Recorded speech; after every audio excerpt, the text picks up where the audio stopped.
ونحمد ونصلی علی رسولہ الکریم اما بعد رب اشرح لی صدری ویسر لی امری واحلل عقدۃ من لسانی یفقہوا قولی رب زدنی علما رب زدنی علما رب زدنی علما۔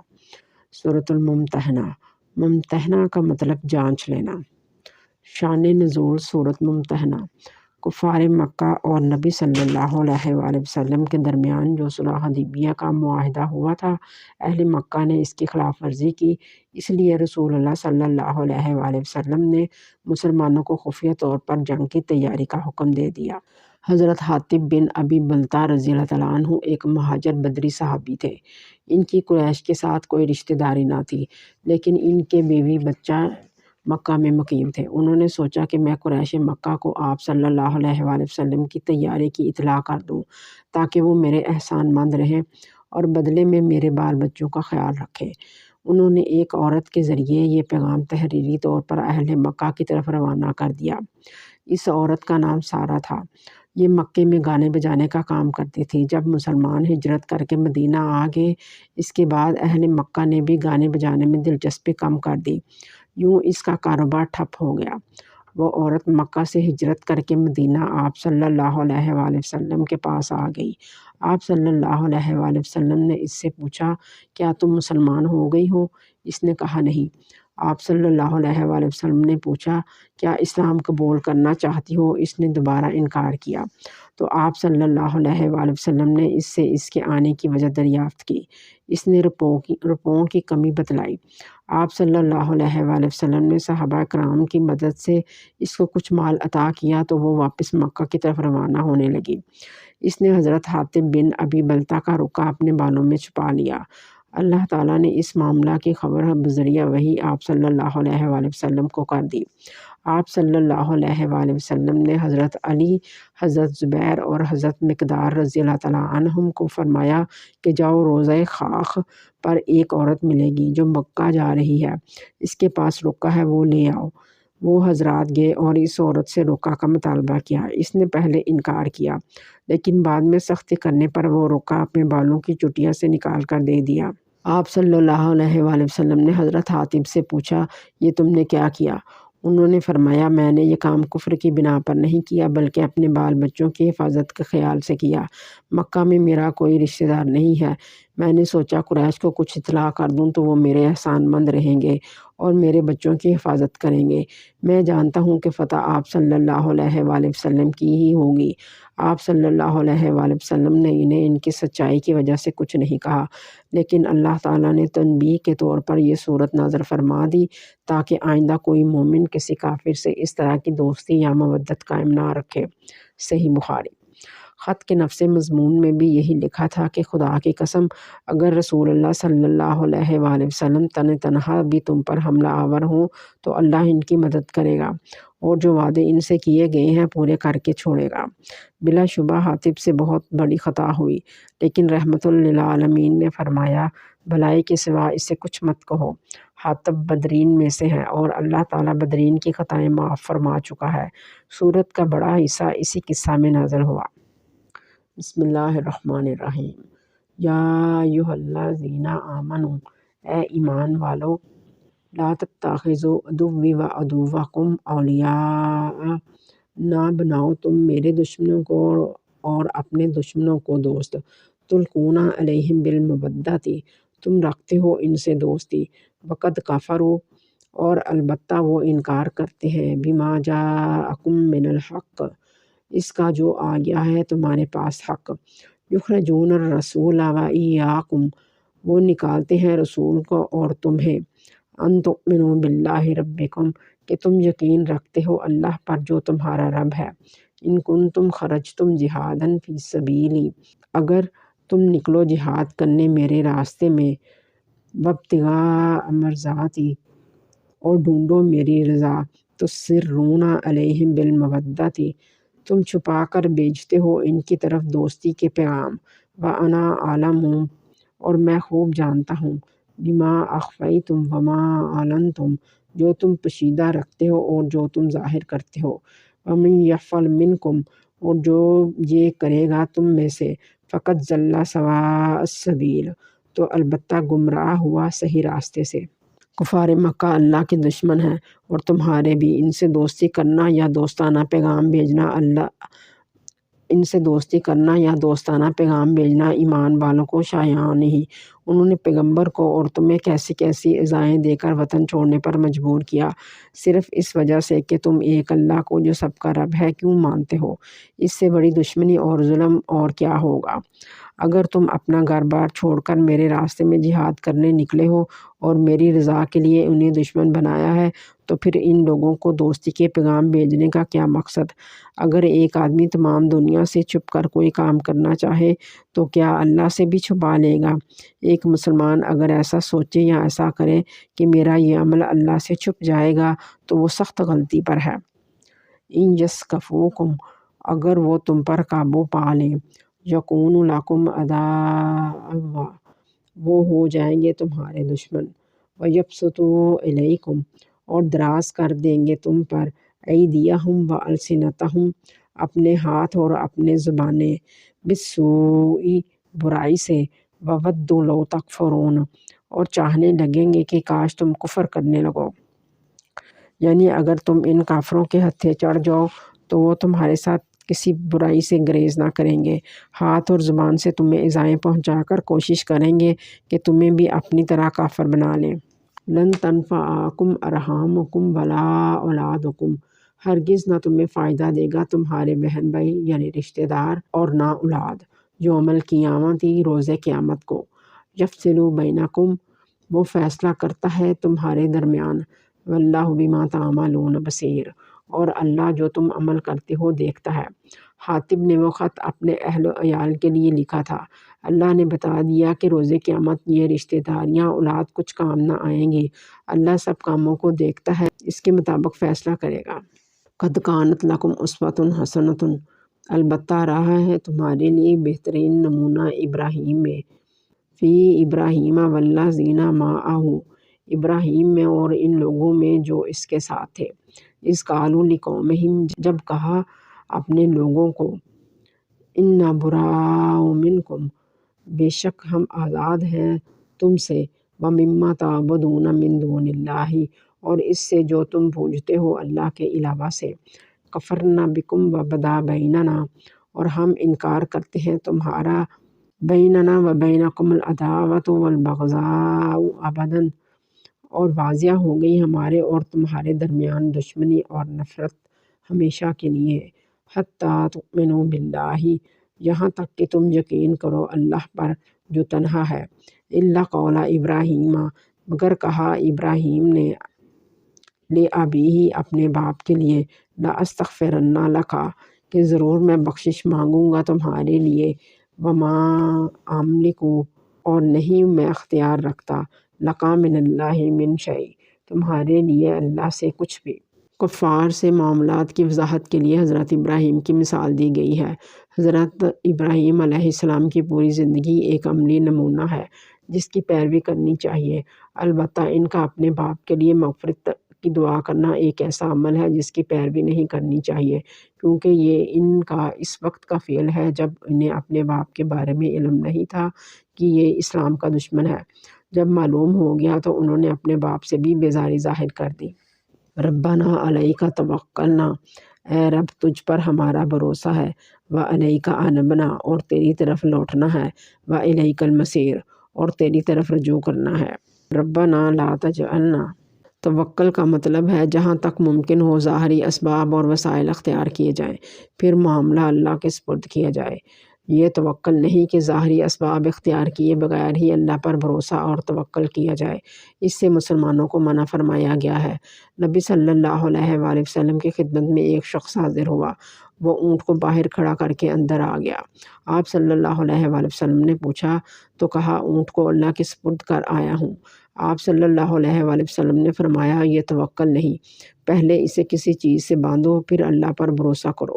ربنا لا تجعلنا فتنة للذین کفروا، اے ہمارے رب نہ تو بنا ہمیں آزمائش کافر لوگوں کے لیے، واغفر لنا ربنا، اور بخش دے ہمیں ہمارے رب، یعنی کافروں کو ہم پر غلبہ عطا نہ فرما، اس طرح وہ سمجھیں گے کہ وہ حق پر ہیں اور یوں ہم ان کے لیے فتنہ بن جائیں گے۔ دوئم کافروں کے ہاتھوں اپنی یا اپنی طرف سے ہمیں کسی ایسی سزا سے دوچار نہ کرنا کہ ہمارا وجود ان کے لیے فتنہ بن جائے، کیونکہ اس صورت میں وہ کہیں گے کہ اگر یہ حق پر ہوتے تو ان کو یہ تکلیف کیوں ہوتی۔ انک انت العزیز الحکیم، بے شک تو غالب حکمت والا ہے۔ لقد کان لکم فیہم اسوۃ حسنۃ، البتہ رہا ہے تمہارے لیے اس میں بہترین نمونہ، لمن کان یرجو اللہ، اس کے لیے جو امید رکھتے ہیں اللہ سے، والیوم الآخر، اور آخرت کے دن کی۔ یہاں حضرت ابراہیم اور ان کے ایمان والے ساتھیوں کا دوبارہ تذکرہ بطور تاکید آیا ہے کہ وہ تمہارے لیے بہترین نمونہ ہیں، کیونکہ یہی وہ لوگ ہیں اور ان جیسے لوگ اللہ اور عذاب آخرت سے ڈرتے ہیں۔ ومن یتولی فإن اللہ هو الغنی الحمید، اور جو حضرت ابراہیم علیہ السلام کی اسوہ سے گریز کرے تو اللہ کو اس کی کوئی پرواہ نہیں، وہ بے پرواہ تعریفوں والا ہے۔ عسیٰ اللہ، قریب ہے کہ اللہ، ان یجعل بینکم و بین الذین، کہ بنا دے تمہارے اور ان دونوں کے درمیان، عدیتم منہم مودہ، دشمنی کو دوستی، واللہ قدیر، اور اللہ قدرت والا ہے، واللہ غفور الرحیم، اور اللہ بخشنے والا مہربان ہے۔ یعنی ان کفار کو مسلمان بنا کر تمہارا بھائی اور ساتھی بنا دے، اس سے تمہاری دشمنی دوستی میں بدل جائے گی۔ چنانچہ فتح مکہ کے بعد لوگ جوک در جوک مسلمان ہوئے اور ان کی نفرتیں محبت میں بدل گئیں۔ لا ینہاکم اللہ عن الذین، نہیں منع کرتا تمہیں اللہ ان لوگوں کے بارے میں، لم یقاتلوکم فی الدین، جو نہیں لڑے تم سے دین پر، ولم یخرجوکم من دیارکم، اور نہ انہوں نے نکالا تمہیں تمہارے گھروں سے، ان تبروہم، کہ تم بھلائی کرو ان سے، وتقسطوا علیہم، اور انصاف کرو ان سے۔ اس آیت کے شان نزول میں آتا ہے کہ حضرت اسماء رضی اللہ تعالیٰ عنہا، جو حضرت ابو بکر کی بیٹی اور حضرت عائشہ رضی اللہ تعالیٰ عنہا کی سوتیلی بہن تھی، ان کی مشرکہ والدہ قتیلہ انہیں ملنے آئی۔ حضرت اسماء رضی اللہ تعالیٰ عنہا نے ان سے ملنے سے انکار کر دیا کہ پہلے نبی صلی اللہ علیہ وآلہ وسلم سے پوچھوں گی۔ نبی صلی اللہ علیہ وآلہ وسلم سے استفسار پر آپ صلی اللہ علیہ وآلہ وسلم نے فرمایا، اپنی ماں سے صلہ رحمی کرو۔ یہ ہدایت ان کافروں کے بارے میں دی گئی ہے جو مسلمانوں سے دین اسلام سے عداوت رکھنے کی بنا پر بغض نہیں رکھتے اور اس وجہ سے ان سے نہیں لڑتے۔ دوسری شرط یہ ہے کہ ایسا رویہ بھی نہیں رکھتے کہ تم مجبور ہو کر ہجرت کرو۔ تیسری شرط یہ ہے کہ مسلمانوں کے خلاف دوسرے کافروں کی مدد، ہتھیار وغیرہ کی سپلائی سے نہ کریں۔ ایسے لوگوں کے ساتھ انصاف کرنے کا حکم ہے، خواہ وہ کافر ہی ہوں۔ حدیث میں انصاف کرنے والوں کی بڑی فضیلت آئی ہے۔ انصاف کرنے والے نور کے ممبر پر ہوں گے جو رحمان کے دائیں جانب ہوں گے، اور اس کے دونوں ہاتھ دائیں ہاتھ ہیں، جو اپنے فیصلوں میں اپنے اہل اور رعایا میں انصاف کا اہتمام کرتے ہیں۔ ان اللہ یحب المقسطین، بے شک اللہ چاہتا ہے، یعنی پسند کرتا ہے، محبت کرتا ہے انصاف کرنے والوں سے۔ انما ینہاکم اللہ، بے شک اللہ منع کرتا ہے تمہیں، عن الذین قاتلوکم فی الدین، ان لوگوں کے بارے میں جو لڑے تم سے دین میں، واخرجوکم من دیارکم، اور نکالا تمہیں تمہارے گھروں سے، وظاہروا علی اخراجکم، اور شریک ہوئے تمہارے نکالنے پر، ان تولوہم، کہ تم ان سے دوستی کرو۔ ومن یتولہم، اور جو ان سے دوستی کرے، فاولئک ھم الظالمون، تو وہی لوگ ظالم ہیں۔ یا ایھا الذین آمنوا، اے ایمان والو، اذا جاءکم المؤمنات، جب آئیں تمہارے پاس مومن عورتیں، مہاجرات، ہجرت کر کے، فامتحنوہن، تو انہیں جانچ لو۔ اللہ اعلم بایمانہن، اللہ خوب جانتا ہے ان کے ایمان کو۔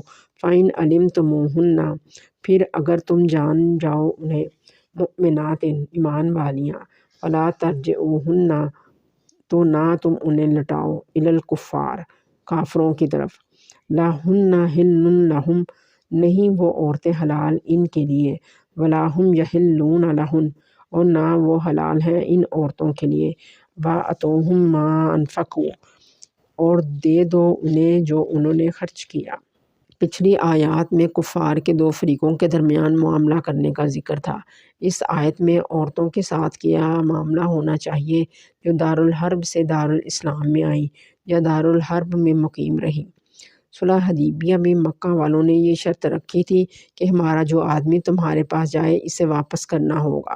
آپ صلی اللہ علیہ وآلہ وسلم نے اس شرط کو قبول کر لیا، چنانچہ کئی مرد آئے، آپ صلی اللہ علیہ وآلہ وسلم نے انہیں واپس کر دیا۔ پھر کئی مسلمان عورتیں آئیں، اگر انہیں واپس کیا جاتا تو کافر مرد کے گھر مسلمان عورتیں حرام ہیں، اس لیے یہ آیات اللہ نے نازل فرمائیں۔ اثرات سے لگتا ہے کہ اس کے بعد عورتوں کی واپسی پر کفار نے اصرار نہیں کیا، ورنہ صلح قائم نہ رہتی۔ وَلَا جُنَاحَ عَلَيْكُمْ، اور نہیں گناہ تم پر، أَن تَنكِحُوهُنَّ، کہ تم نکاح کرو ان سے، إِذَا آتَيْتُمُوهُنَّ أُجُورَهُنَّ، اور جب دے دو انہیں ان کا مہر۔ مسلمان مردوں سے کہا جا رہا ہے کہ جو عورتیں ایمان کی وجہ سے کافر شوہروں کو چھوڑ کر تمہارے پاس آ گئی ہیں ان سے نکاح جائز ہے، لیکن شرط حق مہر ادا کرنا ہے۔ نکاح مسنون طریقے سے ہی ہوگا، یعنی عدت کے بعد ہوگا، ولی کی اجازت اور دو عادل گواہوں کی موجودگی میں ہوگا۔ البتہ مدخول بہا عورت نہیں ہے تو وہ بلا عدت فوری نکاح جائز ہے۔ وَلَا تُمْسِكُوا بِإِصَامِ الْكَوَافِرِ، اور نہ تم قبضہ میں رکھو ناموس کافر عورتوں کے۔ کافر عورتوں کے ناموس قبضے میں رکھنے سے مراد ہے کہ اگر خاوند مسلمان ہے اور بیوی کافر اور مشرک رہ جائے تو ایسی عورت سے نکاح جائز نہیں، البتہ اسے طلاق دے دی جائے۔ اسی حکم پر حضرت عمر رضی اللہ تعالیٰ عنہ نے اپنی دو مشرک بیویوں کو اور حضرت طلحہ ابن عبید رضی اللہ تعالیٰ عنہ نے اپنی بیوی کو طلاق دے دی۔ البتہ اگر بیوی اہل کتاب میں سے ہے تو نکاح جائز ہے، طلاق دینا ضروری نہیں، کیونکہ اہل کتاب سے نکاح جائز ہے۔ وَاسْأَلُوا مَا أَنفَقْتُمْ، اور تم مانگ لو جو تم نے خرچ کیا۔ وَلْيَسْأَلُوا مَا أَنفَقُوا، اور وہ مانگ لیں جو انہوں نے خرچ کیا۔ ذَلِكُمْ حُکْمُ اللہ، یہ ہے تمہارے لیے اللہ کا حکم۔ يَحْكُمُ بَيْنَكُمْ، وہ فیصلہ کرتا ہے تمہارے درمیان۔ وَاللَّهُ عَلِيمٌ حَكِيمٌ، اور اللہ جاننے والا حکمت والا ہے۔ دل کا حال تو اللہ خوب جانتا ہے، لیکن ظاہری طور پر ان عورتوں کو جانچ لو کہ وہ واقعی مسلمان ہیں یا نہیں، اسلام کے لیے ہجرت کی ہے یا کوئی دنیاوی یا ذاتی حرص تو نہیں۔ زوجین میں اگر ایک مسلمان ہے اور دوسرا مشرک تو ان میں نکاح قائم نہیں رہتا۔ اگر کوئی مسلمان عورت ہجرت کر کے دارالاسلام میں آئے اور اس کا شوہر مشرک ہو تو جو مسلمان اس عورت سے نکاح کرے اس پر لازم ہے کہ اس عورت پر جتنا کافر نے خرچ کیا ہے اسے لوٹائے۔ عورت کا حق مہر اس کے علاوہ ہے، نکاح تبھی منعقد ہوگا۔ دوسرا حکم یہ ہوا کہ جس مسلمان مرد کی عورت کافر رہ گئی ہے وہ اس کو چھوڑ دے، پھر جو کافر اس سے نکاح کرے اس مسلمان کا خرچہ دے، یعنی مہر اسے واپس کرے۔ دونوں فریقین اپنا حق طلب کر لیں۔ اسی حکم پر مسلمان تیار ہوئے دینے کو بھی اور لینے کو بھی، لیکن کافروں نے دینا قبول نہ کیا۔ تب اگلی آیت نازل ہوئی، یعنی آیت نمبر 11۔ مسلمانوں کا آج اس پر اجماع ہے کہ وہ حکم اس دور کے معاہدے کی وجہ سے تھا۔ کافر خاوند کے پاس مومن عورت کا رہنا جائز نہیں، یہ ابتدائے اسلام میں جائز تھا۔ نبی صلی اللہ علیہ وآلہ وسلم کی صاحبزادی حضرت زینب کا نکاح ابو العاص ابن ربیع کے ساتھ ہوا جبکہ وہ مسلمان نہیں تھے۔ اس آیت نے آئندہ ایسا کرنے سے منع کر دیا، اس لیے فرمایا کہ دونوں ایک دوسرے کو حلال نہیں، اس لیے ان عورتوں کو کافروں کے پاس مت لوٹاؤ۔ ہاں اگر شوہر بھی مسلمان ہو جائے تو پھر ان کا نکاح جائز رہ سکتا ہے، چاہے خاوند عورت کے بعد ہجرت کر کے آئے۔ وَإِنْ فَاتَكُمْ شَيْءٌ مِّنْ، اور اگر چلا جائے تمہارا کچھ أَزْوَاجِكُمْ إِلَى الْكُفَّارِ، تمہاری بیویوں سے کافروں کی طرف، فَعَاقَبْتُمْ، پھر جب تمہارا داؤ لگے۔ فَعَاقَبْتُمْ کے معنی دو طرح سے ہیں۔ مسلمان ہو کر آنے والی عورتوں کو حق مہر جو کافر شوہروں کے دینے تھے تم وہ ان مسلمانوں کو دے دو جن کی عورتیں کافر ہونے کی وجہ سے کافروں کے پاس چلی گئی ہیں اور انہوں نے مسلمانوں کو مہر ادا نہیں کیا۔